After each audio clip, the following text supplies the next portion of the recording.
Wallahu alam. Beberapa hadis menceritakan hal-hal yang menjadi kewajiban di dalam al-Islam, yaitu tentang faraid, hal-hal yang diwajibkan. Sesungguhnya Allah mewajibkan kepada kamu beberapa kewajiban, fala tudayyi'uha, maka kamu jangan mengabaikannya.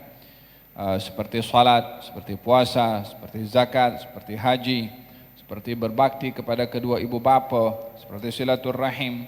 Hal-hal ini adalah merupakan satu kewajiban, maka hak kewajiban tidak boleh diabaikan, maksudnya ditinggalkan.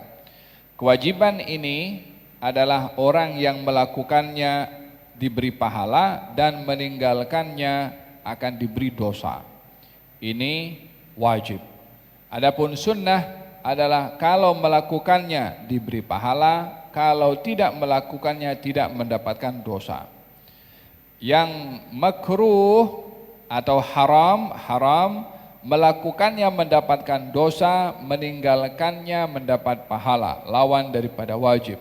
Makruh, meninggalkannya mendapat pahala, melakukannya tidak mendapatkan dosa.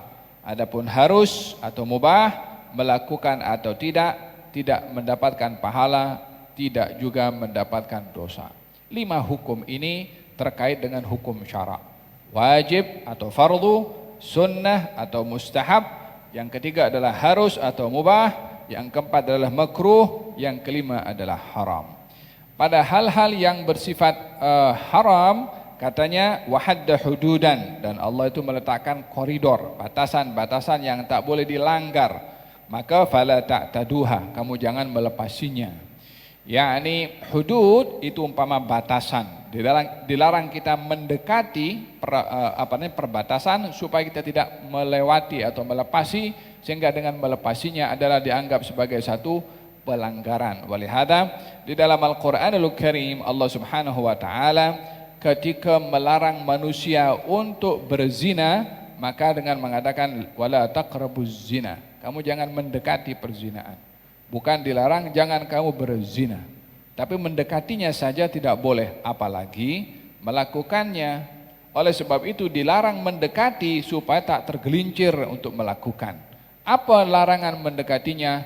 Hubungan boyfriend dan girlfriend, chatting kata-kata yang tak elok, umpamanya friend dalam dia punya Facebook atau dia punya grup berbicara hal-hal yang tidak berfaedah. Contohnya alat-alat yang ada atau media sosial itu kalau umpama pisau, yang kalau digunakan untuk potong makanan di dapur akan jadi makanan sedap dan bermanfaat. Tapi kalau digunakan untuk melukai, maka dia akan menjadi berbahaya. Media sosial pun juga demikian. Kalau digunakan hal yang baik, memberi faedah, mendapatkan maklumat. Tapi kalau tidak, akan menyebabkan hal-hal yang tidak baik. Maka dengan demikian, Al-Quranul Karim melarang untuk melakukan perbuatan yang haram dengan menghindari batasan sehingga dia tak terlepas melakukannya. Qul lil mu'minina yaghuddu min absarihim wa yahfadhu furujahum. Katakan kepada orang beriman, jaga pandangan dan juga jaga kemaluan supaya tak tergelincir melakukan perbuatan zina, jaga pandangan dan hal-hal yang mukaddimah yang lainnya. Oleh sebab itu, bila khawatir tergelincir kepada hal yang haram, mukaddimah yang membawa kepada yang haram, jangan kamu dekati. Itulah wahadda hududan fala ta'taduha. Wa harrama asya'a fala tantahikuha, dan Allah mengharamkan beberapa perkara, janganlah kamu melanggarnya.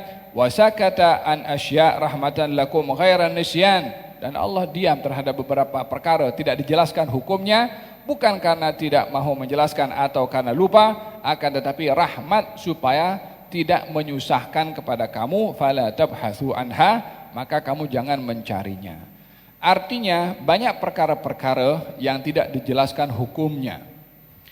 Maka dalam hal ini, hal-hal yang tidak jelas hukum, bukanlah kita yang menjadi neraca tentang hal-hal yang tidak jelas.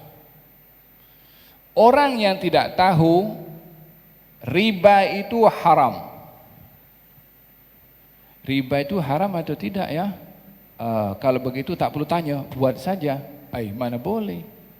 Anda tidak tahu karena keterbatasan ilmu yang ada pada Anda bukan menjadi ukuran, oh saya tak tahu jadi saya buat.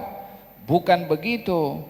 Ianya adalah merujuk kepada hukum hakam yang sudah dibahas dan dijelaskan dalam Al-Quran, dalam hadis, dan dikaji oleh para ulama, yang tidak dijelaskan oleh Allah dan Rasulnya pada hadis-hadis dan ayat-ayat yang ada, maka kamu jangan mencarinya, karena ini sudah jelas semua. Yang tidak disebutkan, kamu jangan mencarinya, karena akan menyusahkan kepada kamu. Jadi ketidaktahuan bukan kita menjadi neraca ya. Ini neracanya para ulama yang sudah mengkaji Al-Quran, mengkaji hadis. Maka yang tidak disebut oleh Allah Subhanahu Wa Taala dan oleh Rasulnya, maka ia adalah menjadi kepada hukum yang asal, yaitu harus. Hal-hal yang tidak ada dasar hukum dalam Al-Quran dan juga hadis, maka ianya adalah kembali kepada maskutun anhu. Maskutun anhu, hal yang didiamkan oleh syariat. Hal yang didiamkan oleh syariat boleh jadi hukumnya harus, boleh jadi akan menjadi tidak boleh bila akan melakukan perkara yang memudaratkan. Siapa yang boleh menentukan? Adalah mereka para fuqaha, ahli fiqh dan para ulama yang menimbang segala perkara dengan neraca-neraca syariat.